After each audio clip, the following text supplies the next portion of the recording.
Hi there guys, welcome into my studio and welcome into part 2 of this 2-part tutorial on how to create this tiger's eye. So in the part 1 we concentrated mainly on creating the iris itself, and then we made a little bit of a start on this fur texture surrounding the eye. So in this part what we're going to do is carry on doing the fur around this side of the face, talk about how we're going to tackle this a little bit more complicated fur around the muzzle region, and then also just underneath the eye. So hope you enjoy this one and let's get started. Right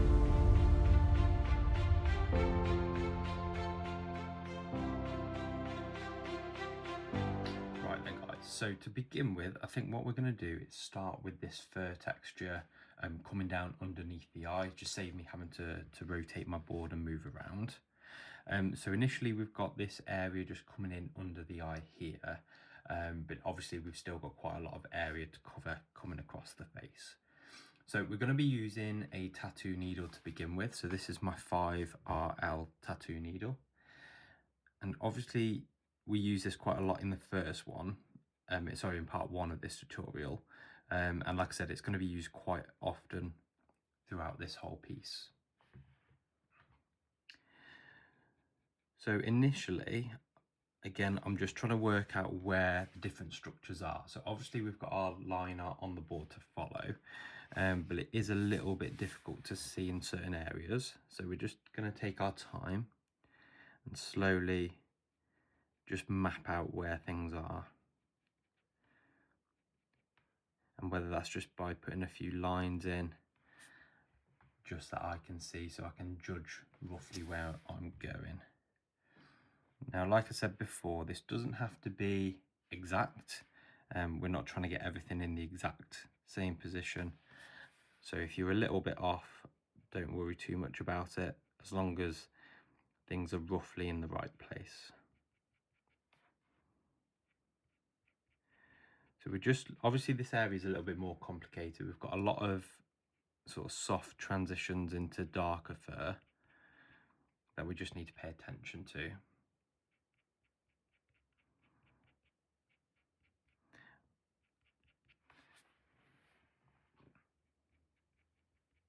So it's a little bit more complicated.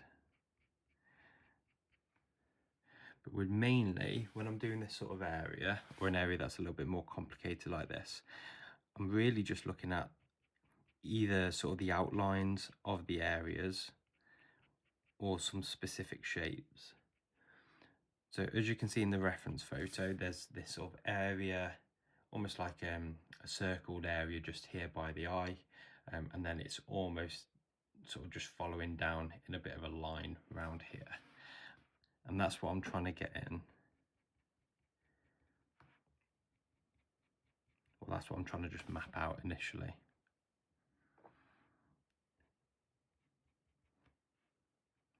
And like I said before, these areas are quite, especially on things like tigers or leopards, you do have to just take your time, because what you don't want to do is put a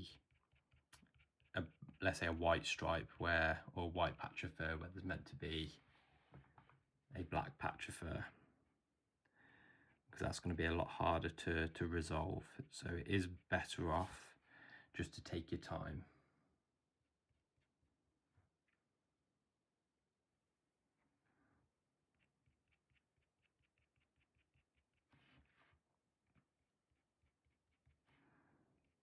So obviously there's a few little subtle black spots as well in this fur, which luckily we have mapped out on our reference photo, on our line art, sorry. So it is on our board.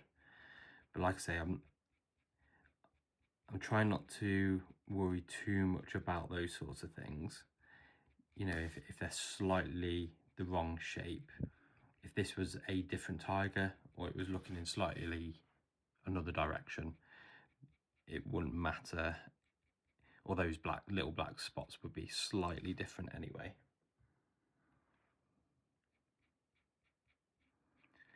And the good thing about working with tattoo needles is you're able to quickly get this under fur in. So you're able to quickly make a bit of a map out area without worrying about going too bright.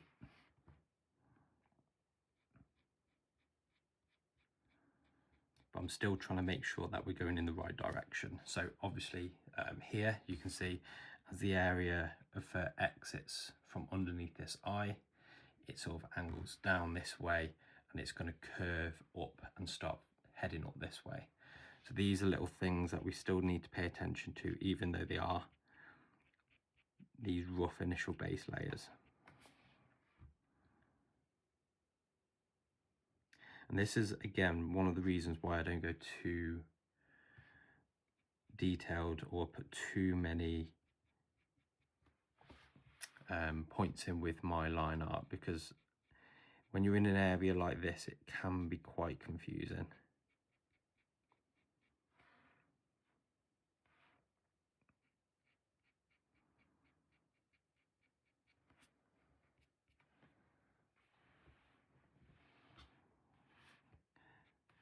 Right, so I'm just trying to work out what's going on down here. So obviously we've got a few black lines. So I'm just looking at, sort of constantly looking back to my reference photo. So every time you see me pause, I'm probably just looking at that reference photo, just to make sure I've got things in the right place. Or I'm not, sort of, like I say, putting a black stripe, a white stripe where there should be a black stripe. Just making sure my fur is going in the right direction as well.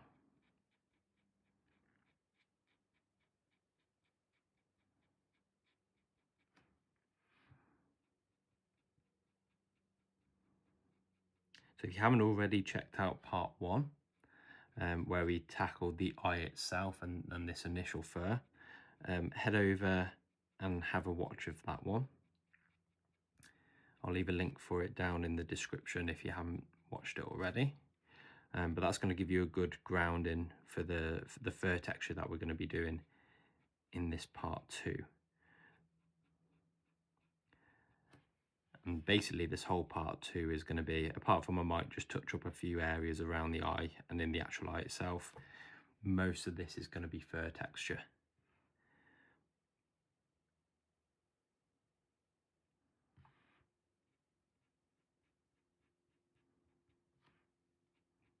So hopefully you'll get a good amount of viewing in for fur. It's probably the technique and the texture I do the most in Scratchboard. It's fur. So it's something that you spend quite a lot of time doing if you are a wildlife artist.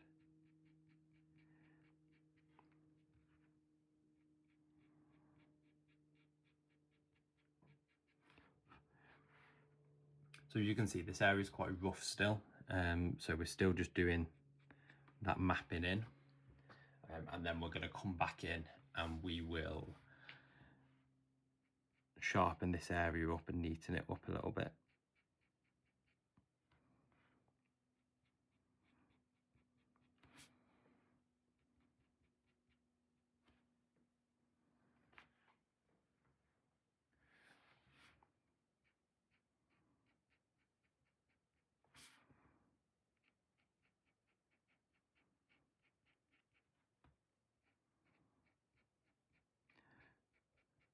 So I'm now just starting to slow down a little bit further and just be a little bit more deliberate with where I'm putting things.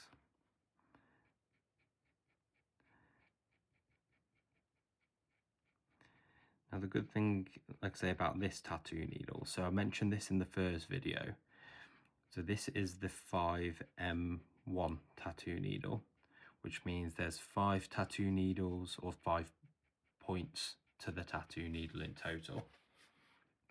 And the M1 is just the style, so how they're laid out on the actual tattoo needle. So there's 5 tattoo needles, and the M1 is like a weaved pattern. So there's 3 tattoo needles along the bottom, just along here, and then if you turn it over, there's 2 along the top. So it gives this almost like 3 and then 2 on top of it pattern. So this I've found over the years been really good for these initial base layers, because for each one stroke that I'm putting down, I may be getting 3 or 2 or 3 lines down. So it just makes things go a lot quicker. found it just gives a more natural texture for my under fur. You could do it with just a craft knife, but it'd probably take a bit longer because you'd have to be really careful, making sure that you kept your fur strokes really light, because these have a bit of flexibility in them. You can go a little bit harder without going too bright.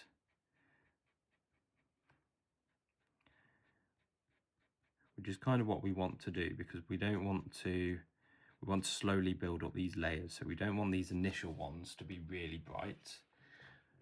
We want these initial ones to be those fur layers that are really close to the animal's skin. And then as we layer up and we're putting more fur strokes on top, these are the fur strokes that we're going to see, or that are closer to the animal's top layer. So as you can see, this layer is probably closer to the skin surface, and then these bright highlights, these are the ones that are closest to the viewer. So that's what I'm always thinking of when I'm doing these fur strokes.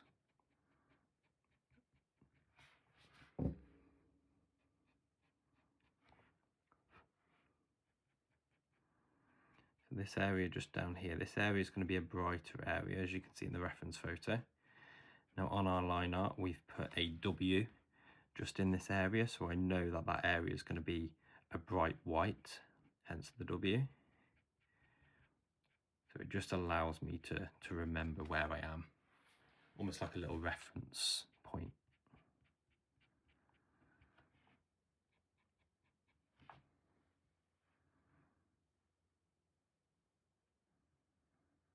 So this black area I'm just working out comes down here.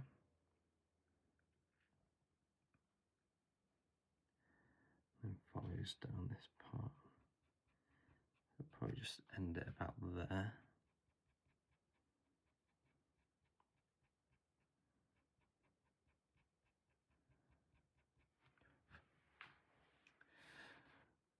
Right, so just so that we can tackle coming up here a little bit better, we are just going to move our board. I'm just going to rotate it slightly.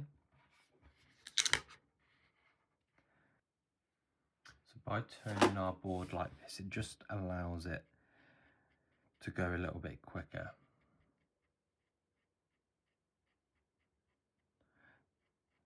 So it's a lot easier to pull your scratches towards you rather than sort of trying to bend around and push them away. So sometimes you do just have to rotate your board.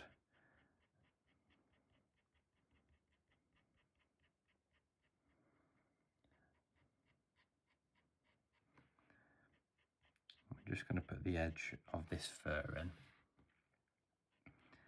And again, luckily with our line art, I don't know if you can see just here, my line art marks. So I've actually put them in the direction that the fur is going in. So this just allows me to simply follow where those lines are.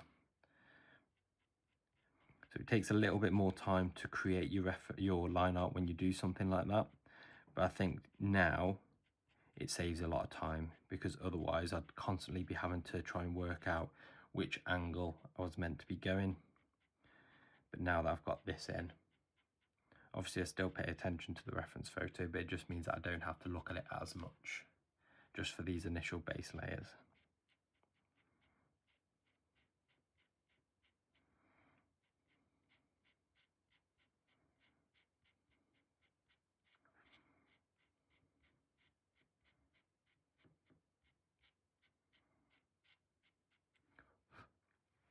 Okay, so instead of changing to my craft knife and starting to add in those sort of whiter hairs, I just want this area, you can see on the photo it looks quite dense, so I'm just going to add another layer with my tattoo needle.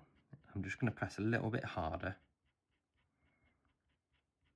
and as you can see already, this area is a lot brighter than the other areas.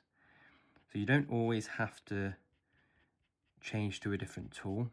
A lot of the tools are going to be quite versatile, so you can use them for a lot of different things.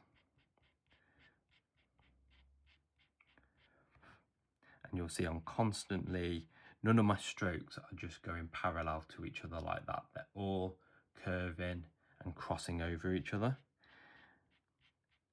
because that's the type of texture you're going to see in the wild on animals. That's slightly rough and ready texture. Right then.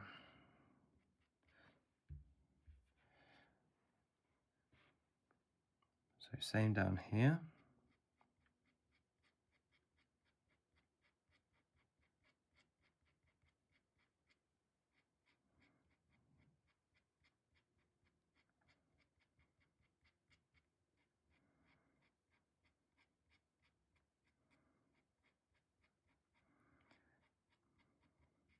With this layer, you're almost just thickening things up. You're just making them a bit brighter and a bit denser before we go in and add those initial layers over, those sort of extra layers over the top.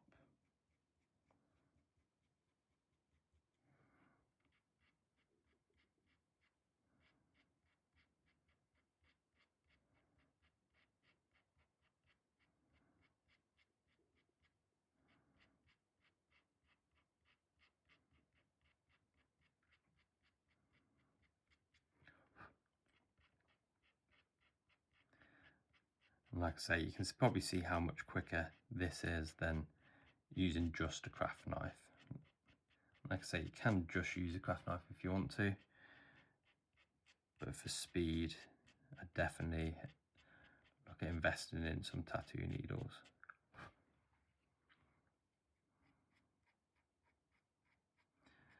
So whilst we've got the board at this angle, like I say, we don't want to be adjusting our board all the time, but it does help in certain areas.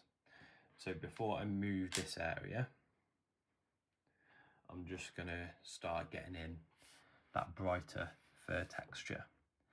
Now looking at our reference photo, the area just up here is probably brighter, and then it goes to this sort of mid-tone, and then it gets bright again underneath. So looking at where that comes and goes to, we're sort of lining it up with this sort of part of the underneath of the eye.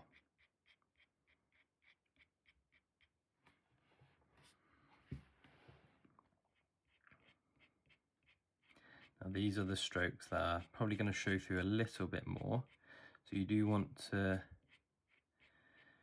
be a little bit more deliberate with these strokes. But again, same technique applies. We're still crossing over those fur strands.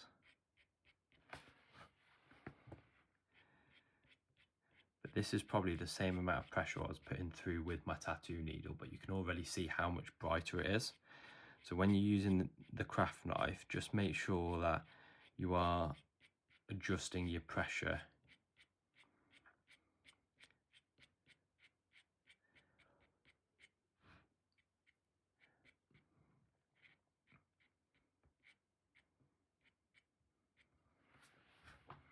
Now to sort of blend this area in, because this is quite a hard line, it's quite a hard transition.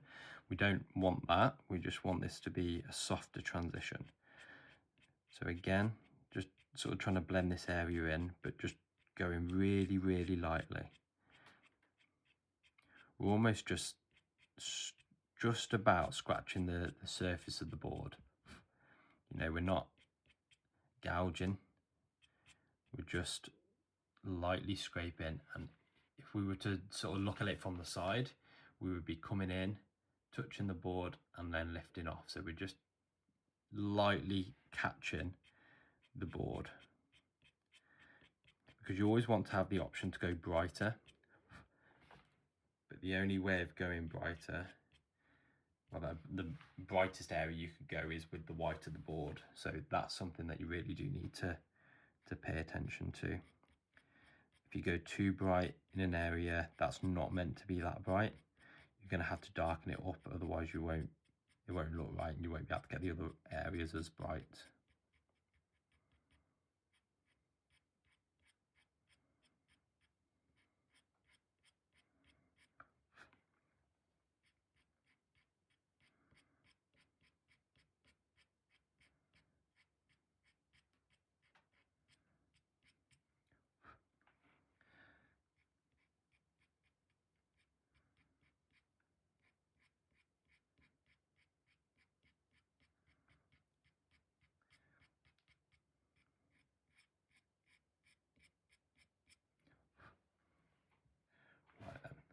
So before, like I say, I rotate my board again, I'm going to just do this area here, because again, I don't want to keep handling my board if I don't have to.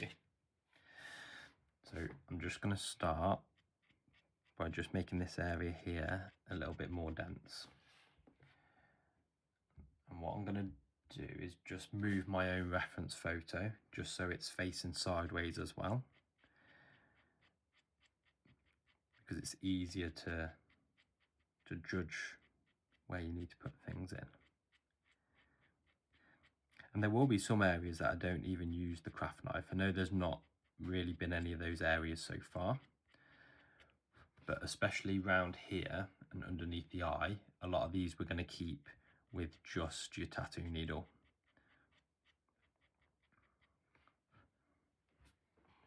So already you can see how much different this area looks to this area just with those extra layers.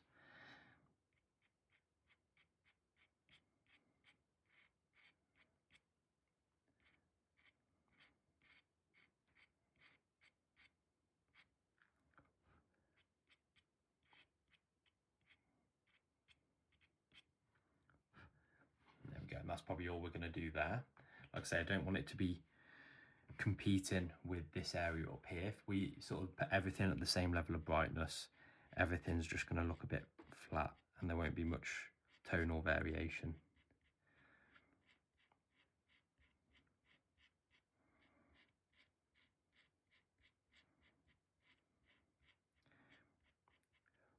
Now, something to note on the reference photo, obviously this black stripe here and this area of fur here, there is quite a soft transition into this area. It's not like a harsh line like it is with some of the others. So when you're brightening up these areas or adjusting your values, try not to go right up to this line, because you do want it to look a little bit softer as it just blends in.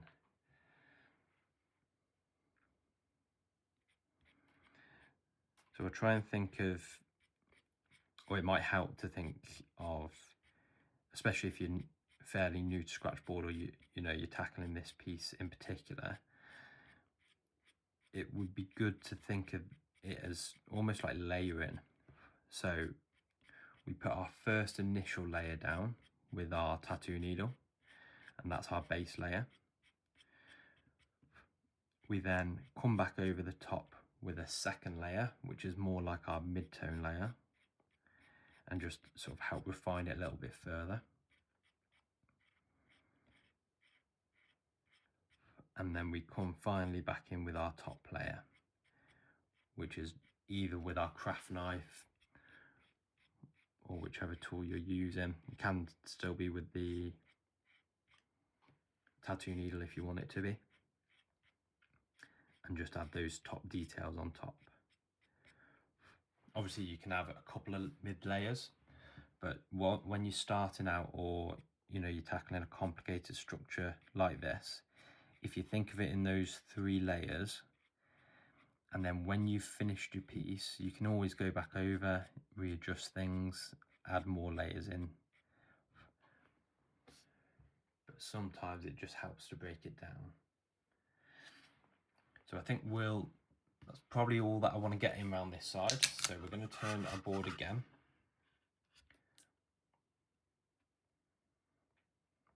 And we'll probably just finish off this area down underneath the eye before moving around onto this little bit more complicated fur.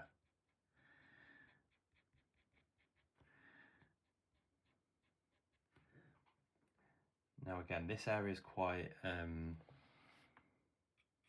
similar to these sorts of areas, so I'm going to probably use that 3-layer same technique as I was using. So we're going to go back over,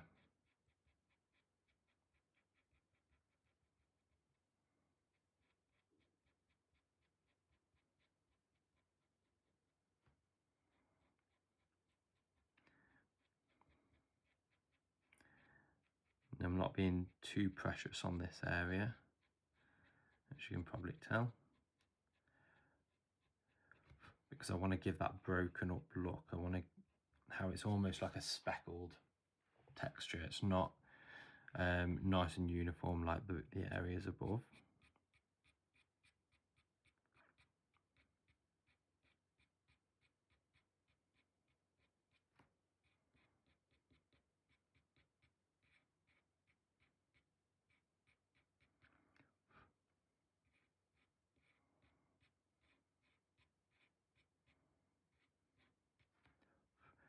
We're just trying to add in those little first strands that are just catching the light.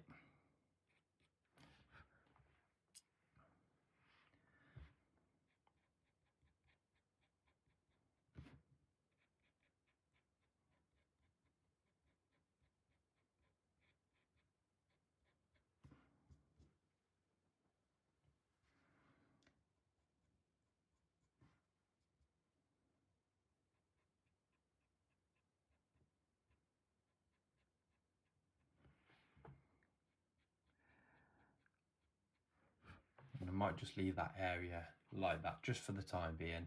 I may come back to it, but it depends on how the rest of this piece turns out. So let's have a look at our reference photo now. So I think it's probably time to get started on this edge of the nose, because this is going to be one of the more complicated textures to achieve. So again, rotating our board again. But like I say, it's going to help us in the long run. So when you're looking at this area, again, similar to this, we're going to have to try and just put those initial fur layers down, but not too brightly. So they're going to have to be quite faint, and we're just going to try and map out where we're going. Now I'm starting off in the corner.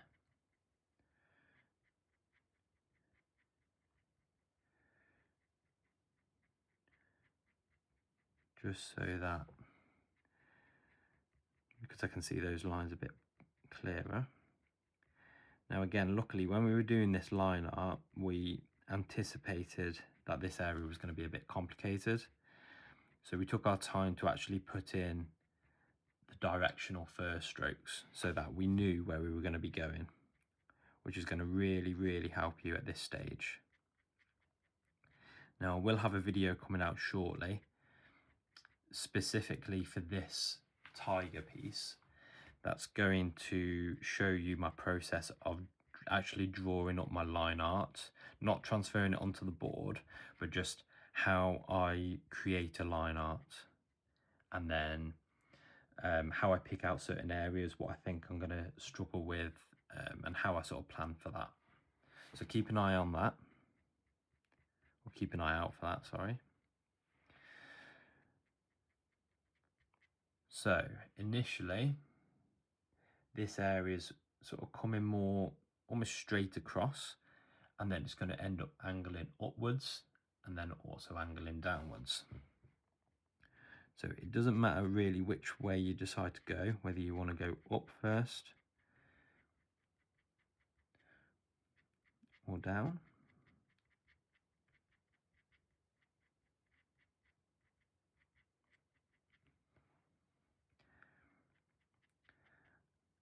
And again, I'm just really trying to pay close attention to my reference photo here. So I mentioned this in the first part of this tutorial. When I create fur, I'm thinking about 3 key things. And this is what I find. I find this quite important, particularly when I'm creating fur.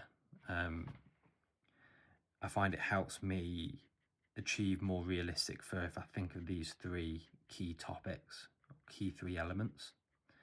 So the first one is fur direction. So making sure that fur is going the right way. So for example, obviously on this area that we're working on at the moment, this is key. So making sure that fur is going in the right direction. So for example, if we were doing this fur here and we were just going straight down, then that's not really gonna look right. It's not gonna give you the right impression. It's not gonna show you the form of this nose. So fur direction, and not just this nose above the eye. If we didn't have this fur curving up and over the eye and it was just going this way or downwards, it's not going to look right. It's not going to give that fur impression, or it's not going to give that impression you're dealing with a tiger. It's going to look just a bit odd. So fur direction is number 1. Fur length is number 2. So obviously here you can see my strokes are really, really short and sharp. So I'm almost dabbing the fur, and that's because the fur on this part of the nose is a really short, stubbly sort of fur. So if we were to do this fur texture above the eye, again, it's going to look weird. If we were to do really long fur texture here on this part of the nose, again, it's going to look weird because it's not the right length for that part of the animal. So again, just looking at your reference photo and making sure that roughly, obviously you don't have to be millimeter perfect, but roughly dealing with the right length. Are we dealing with really short stubbly fur? Are we dealing with short fur, medium fur, or long fur? And then the final, number 3, is tone. So have we got the right tonal value? So again, another example for this piece would be when you're looking at that fur that's above the eye up here. It's quite a bright white fur, and then this area underneath the eye is going to be more muted, and it's going to be a sort of darker tone. So if we reverse that and we did all of this area really, really bright, and then the area over the top of the eye really dark, again, it's not going to look right. It's just going to look a bit odd. So that's what I mean when I sort of think about those 3 different things when I'm creating fur, to try and help me get it to be the most realistic that I could.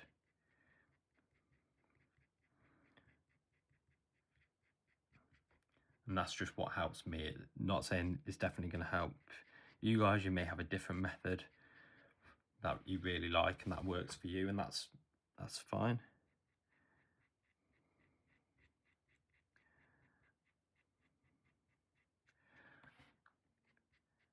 But if you are struggling, maybe try having a think of those 3 things when you're actually creating fur and actually doing it on the board.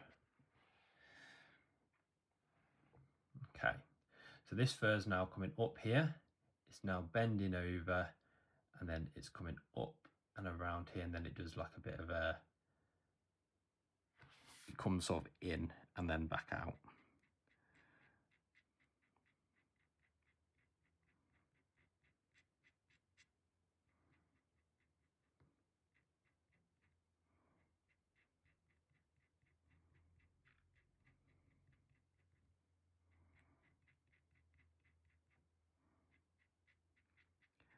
By getting these first initial layers in that are really light, or really faint, sorry, it just means that if you were to get things in slightly the wrong position, you can adjust it on your next layers.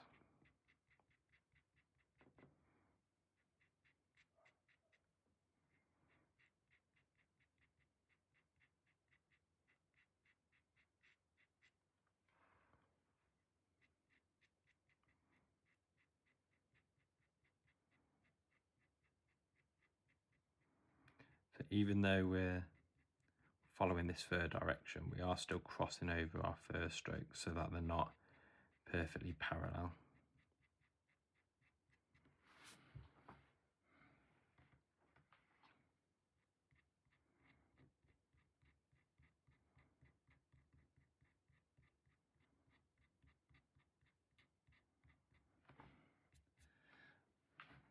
Okay, so now that we've got that in, I'm going to start going over just with my second layer.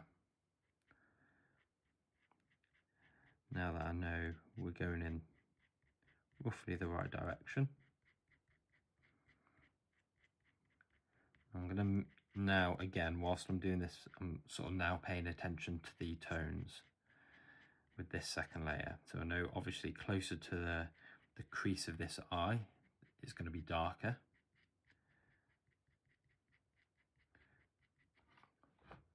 Compared to this area over here.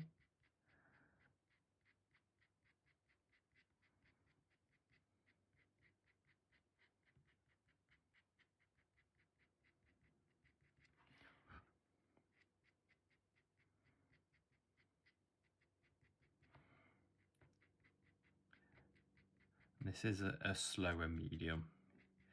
It's not something that, well, I think all mediums can be quite slow at times, but it's not something that you can just quickly, well, I can't quickly do. So just make sure you take your time and you plan for that. Because I think sometimes we want to rush through a piece, we want to get it finished so that we can move on to the next one. We've got lots of ideas. But sometimes when we're actually wanting to do something like this, I think we sometimes forget that it's actually about the joy of actually doing it. And if you're trying to rush through it to get onto the next one, are you actually having fun doing the one that you're doing at the moment? Because I think there's always this pressure, I need to get it finished so that I can do something different, or I want to do this, I want to do that. So we can just end up rushing a piece to finish and not actually enjoying the process of doing it.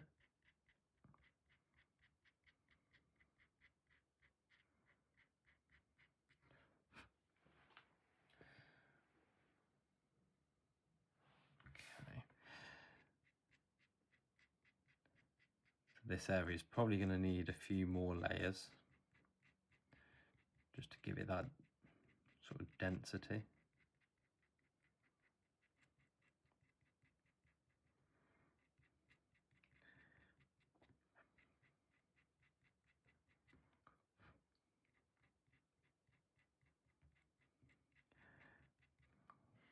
Okay. So what I might do, I might move on to this area and then I might build up the whole piece for those sort of initial top layers. So turn your board upside down, and then, like I say, turn your reference photo upside down as well, and that'll help. And then just try and determine where you want to start.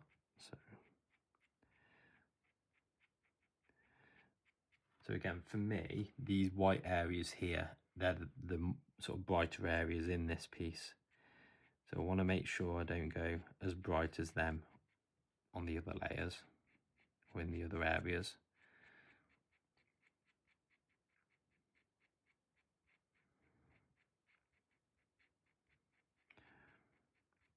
And then we're just following that same layering process.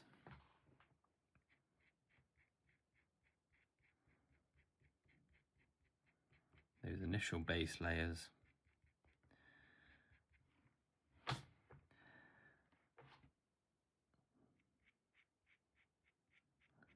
And then slowly building things up.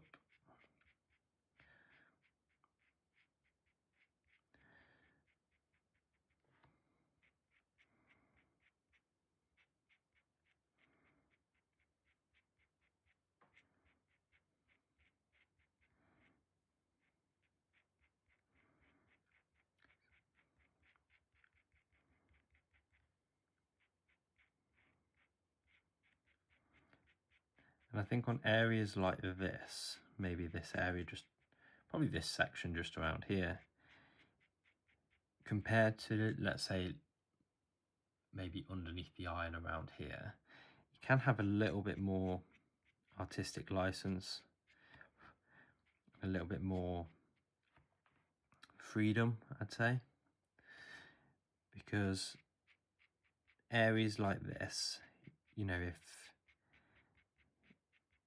if I'm a little bit more wavy, I'm a little bit more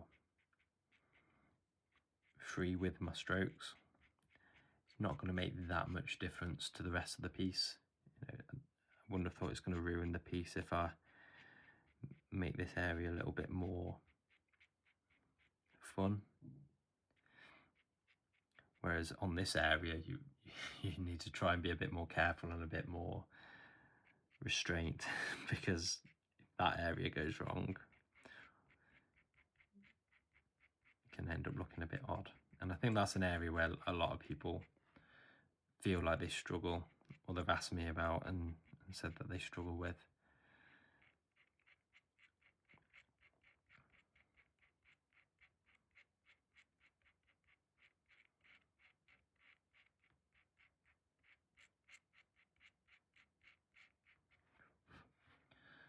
So I hope you guys are enjoying watching this one come together, this tutorial.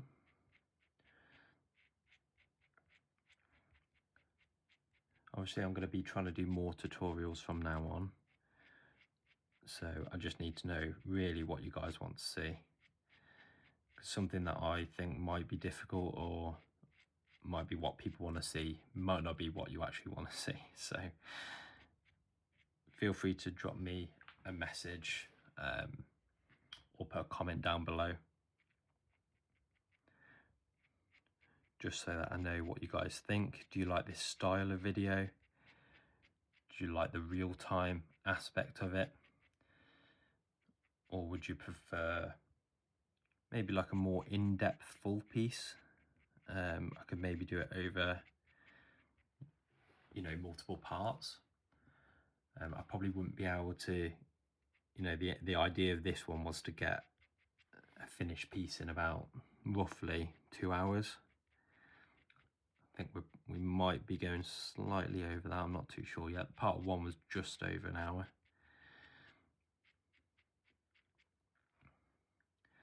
But obviously if you want something that's a little bit bigger or more detailed, or a whole piece, then that'll be over quite a few lessons. But I'm happy to do it if that's something you guys want to see. I know someone will suggest an elephant because every time I ask, I always get a suggestion of an elephant, or elephant skin, or rhino skin. So I will eventually be working on something like that. The only problem is it does just take a lot of time to render skin. So for an area probably the size of this, I'd be looking at, sometimes 4 to 5 hours maybe of work, which isn't a problem, but obviously I don't know if you guys would want to sit through that sort of length tutorial. So, let me know. If you do, that's fine. I'll try and do something for you. If not, I can try and work out another way, maybe like a time lapse with some voiceover and with some slowed down sections of real-time footage. But realistically, just let me know what you guys fancy.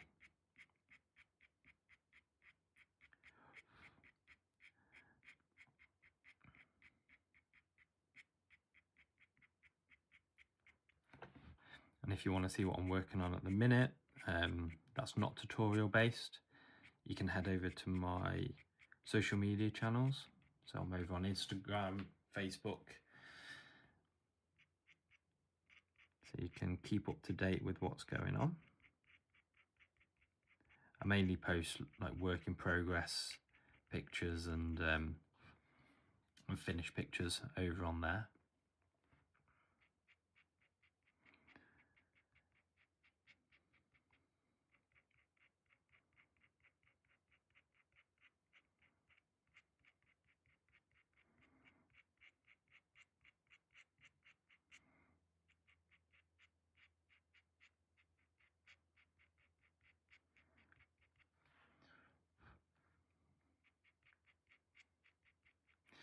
So in this area, I'm just leaving a few little blank spots for those tiny black, they're almost like small spots on this, in this fur. And then we're making sure when we come down onto this area, we really shorten our strokes again. So we're just almost transitioning down onto this area.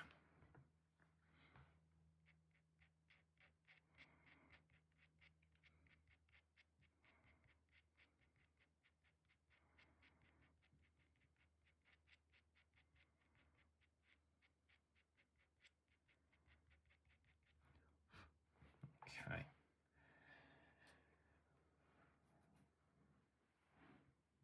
Just have a look at it from the top. So this area up here, we now just need to start sort of slowly bringing that brightness over. Again, making sure we're not going as bright as over this side.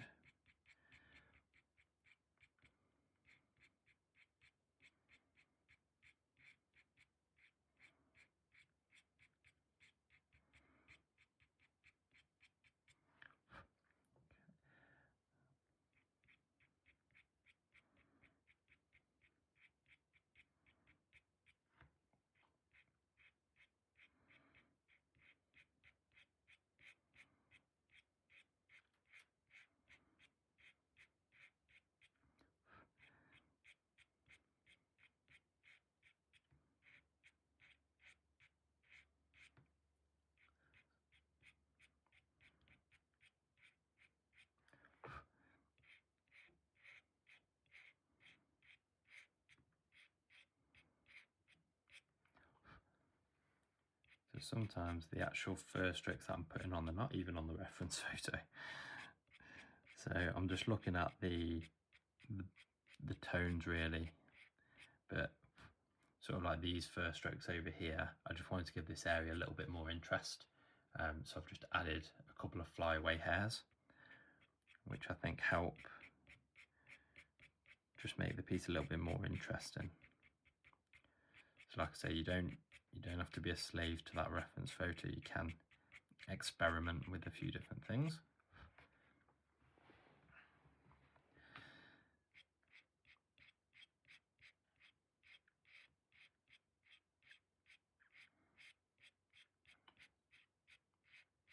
And we're not trying to cover up all this underneath work that we've already done.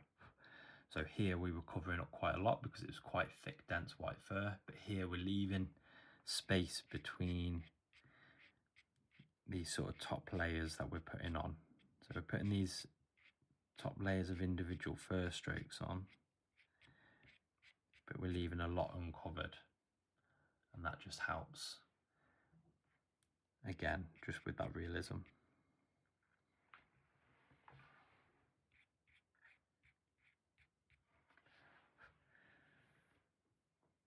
Right, whilst we've got the board here in this position, I'm probably going to now just start working just on this little bit of skin texture, just because whether the board's upside down or the right way, it's not really going to change how I'd work on this bit. So back to our fiberglass brush. So I mentioned this in the first video. I haven't used it so far in the second part, but we used it on the actual eye itself, and this is really good just for covering a larger area with stippling texture. So you can see there, it's just added some, don't know if you can hear my stomach there, stomach's rumbling. It's just leaving some dots almost and just making it realistic. I just use it for like a skin type of texture. Just on this corner. So whereas if I used a craft knife to do stippling, where I'd get one dot every time I put the knife on, with this I get, you know, multiple 10, 20, 30 dots. The only downside is it's not easily controllable. So sometimes you do just have to be a bit careful that either you don't go too bright or you don't put something in the wrong place. but it also works quite well to transition from skin to fur. So you can see on the reference photo, this area is just a bit of a transition between the fur of the muzzle and the nose and the skin texture here. So I will generally put a very fine layer down, and then I'll come back over with some fur strokes as well. But because it's small dots, it almost looks like stubbly fur as well. The craft knife, the fiberglass brush is really versatile, so you can use it for a lot of different things. I know some people use it for fur itself. I don't tend to do that. I prefer using my craft knife and my tattoo needles. But some people actually use it for fur, and it works really well.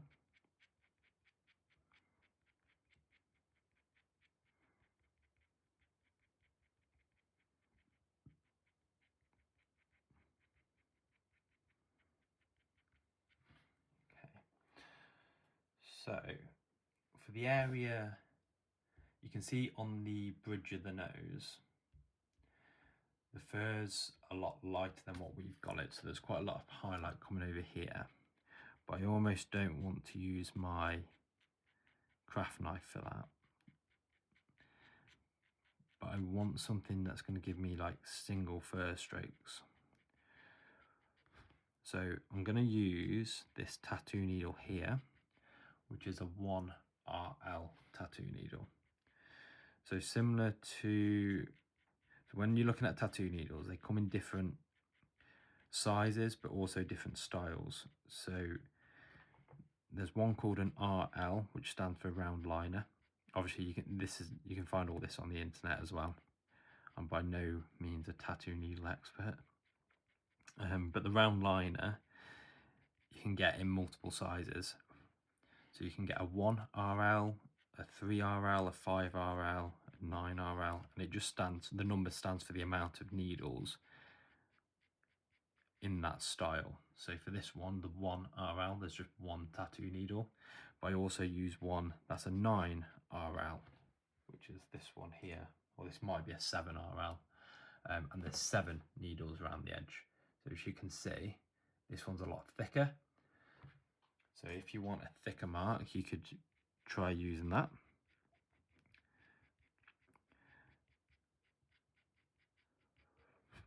But I find this really good for just creating very thin singular lines without worrying too much about going too bright, because it has a lot of flexibility in that end needle compared to, let's say, like a craft knife. It allows you to put down, or sort of not have to worry too much about the pressure that you're putting down.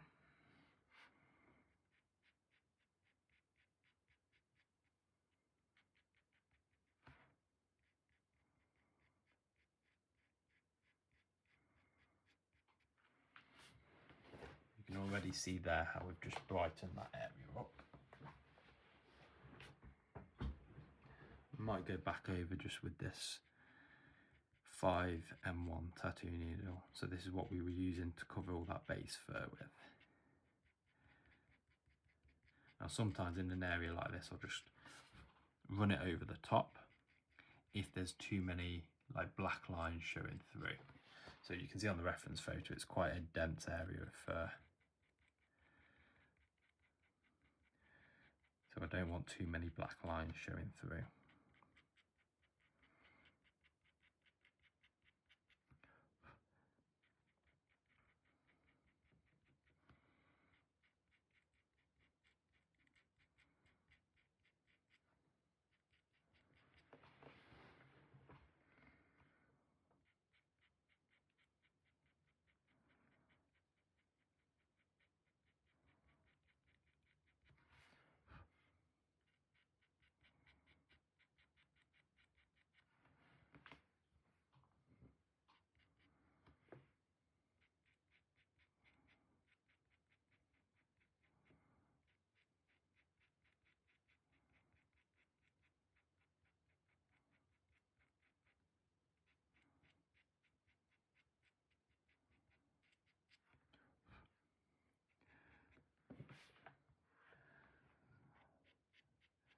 just trying to make sure I've got everything where I'm happy with before I look at moving my board again.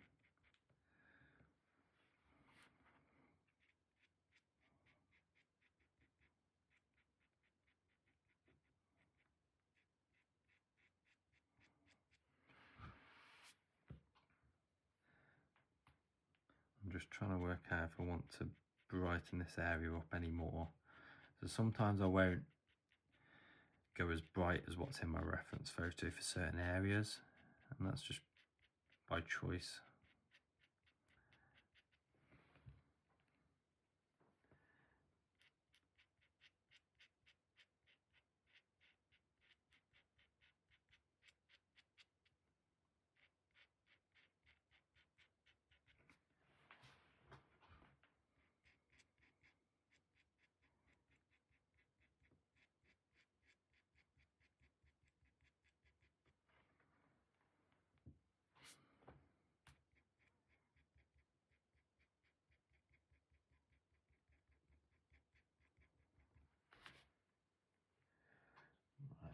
Let's just spin this around again.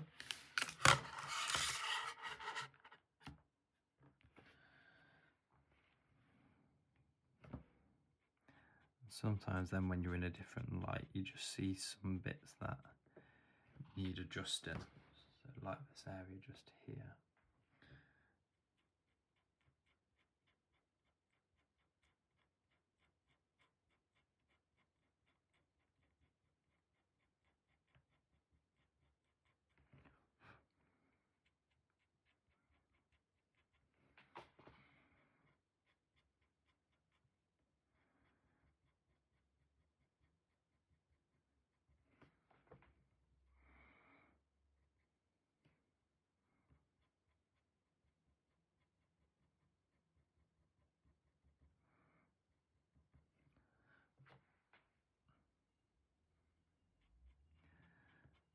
So again, you could spend hours and hours, even on a small piece like this, just adjusting different areas.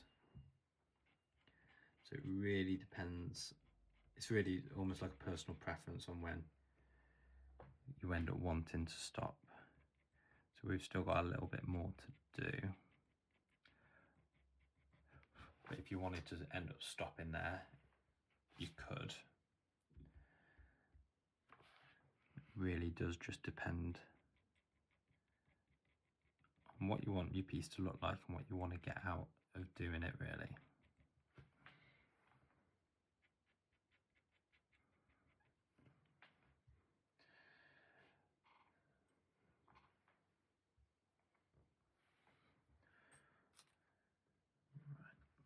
So for me, I just want to adjust down here now because it's not quite bright enough.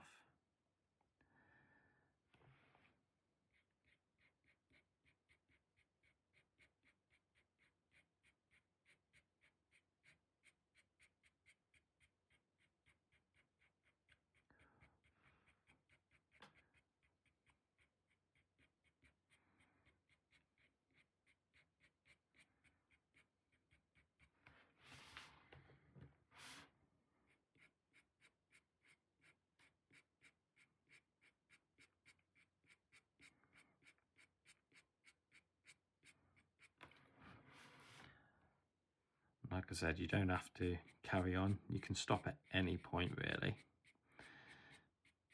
Some people like that slightly looser look. So, you know, you could do, theoretically, you could do all this in one layer if you wanted to. Really just depend on what style you're going for.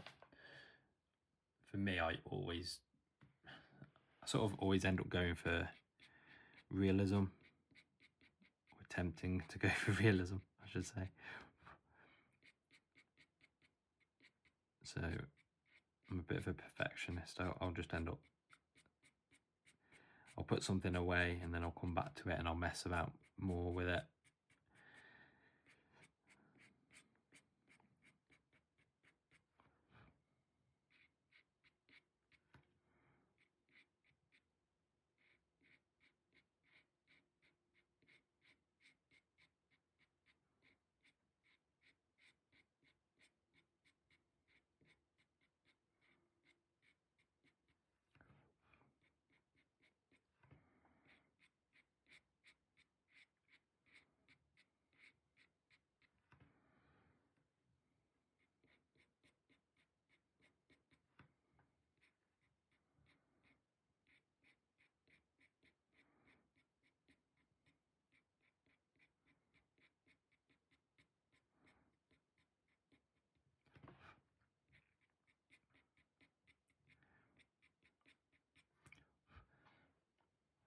start to look a little bit better for me. Like I say, you do one area. I think I said this in the first video. You end up doing one area and then you'll look at another area, and because you've adjusted this area, that area then ends up needing adjusting. And you can end up going back and forth for hours. The actual main part of the piece is probably done.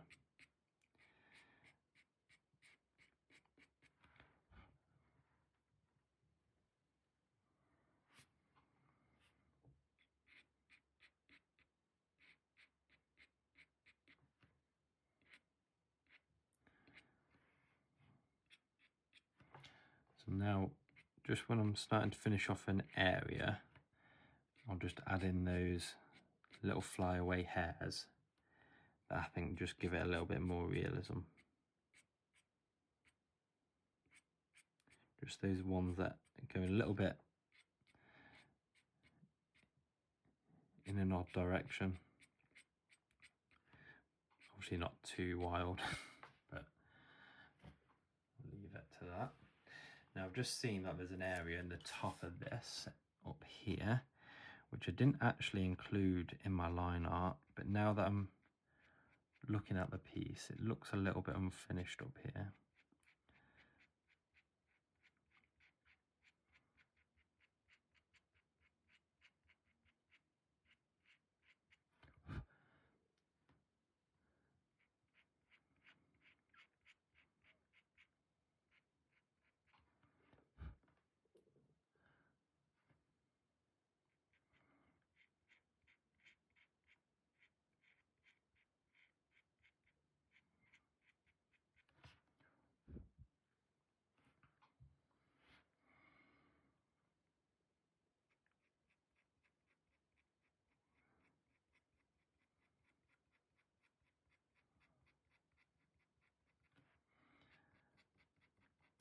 So in a minute, we're going to start working on the final parts of this, which are going to be the fur within the black stripes. Now this is an area that I see a lot of people either forget or miss out. And I think people miss out on an opportunity to, again, enhance the realism in their work. Because these black stripes are not just empty space. There is, they are fur. Now, obviously, you don't want to go too crazy because otherwise you'll lose that impression of black stripes on this tiger if you go too bright. So I would normally go for something like my 1RL tattoo needle, and I'll just add in those areas that I think I can see some extra fur. And sometimes it may just be a single line. Others you can see more clearly. And if you are struggling to see them, if you boost the contrast or sort of reduce the contrast or reduce the shadows on like a video, on like a photo editing, just with the editor on your phone, you'll be able to see the fur.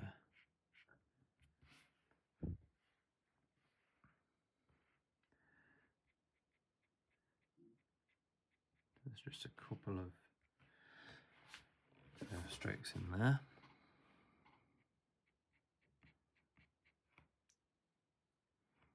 Like I say, you don't want to go too crazy.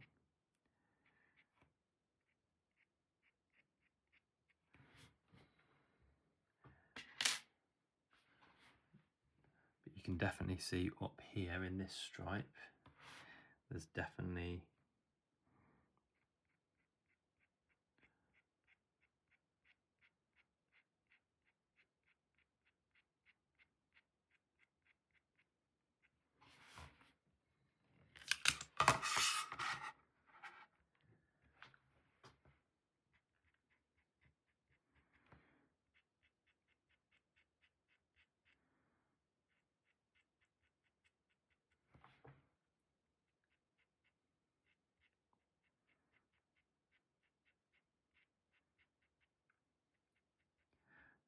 again, this is all a bit of artistic license at times. You don't have to put them in if you don't want to. I just think it gives a little bit more realism to the piece.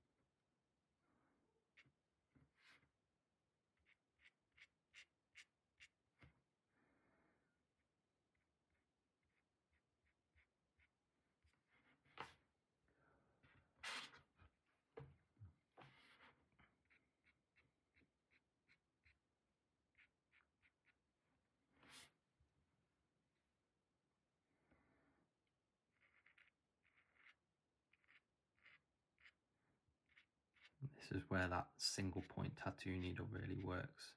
Just with those, when you want that really fine line.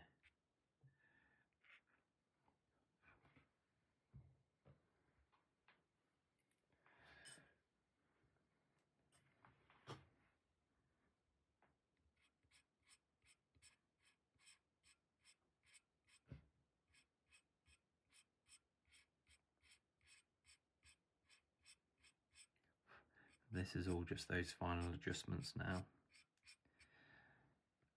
I end up sort of jumping back and forth between different parts on this piece when it gets to this area. I'll just extend this out slightly.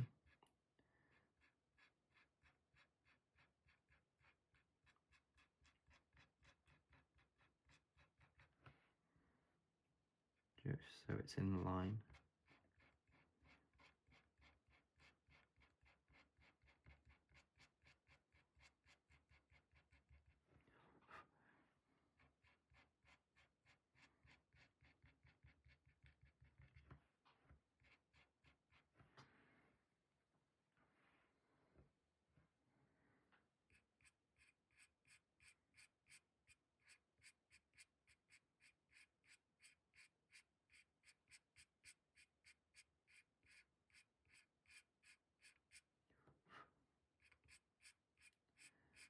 So again, looking at the reference photo, this area down here, again, is one of the brighter areas.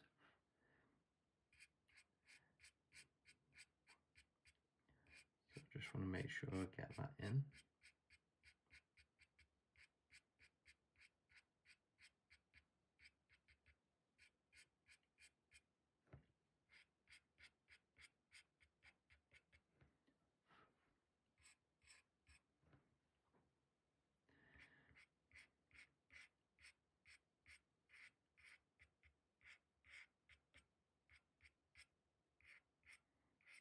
And sometimes I think these final marks, like I say, the whole piece can be done and then you can spend hours just going in and adjusting things.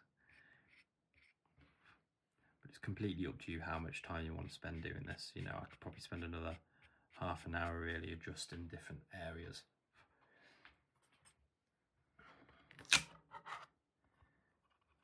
But I think for me, I'd probably call that about done. I was just about to say, and then I just feel like this area here maybe. Just, I mean, on the camera it looks like it's a harsh line, but it's not.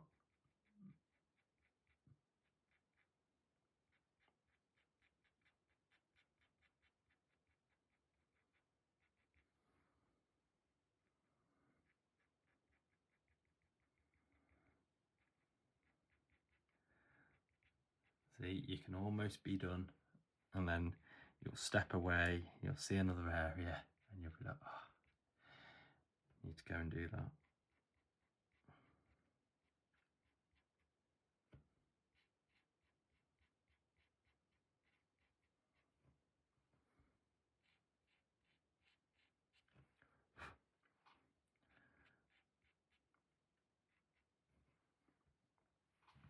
So I hope you guys have enjoyed watching along with this and following along if you have.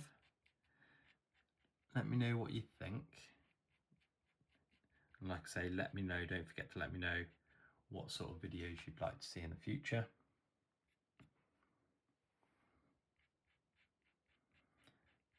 And I can get working on them for you guys.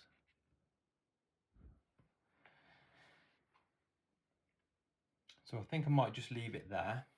Like I say, I could spend literally another hour going around and adjusting all the different areas in this piece. But I think for now, I think let's leave it there. So thank you guys if you've managed to stay all the way to the end. I know it was a bit of a longer video than what I expected. But I hope you've enjoyed it. I hope you've sort of took something away from it. And then obviously just let me know if you want to see anything different. But for now, I'll see you again in the next one.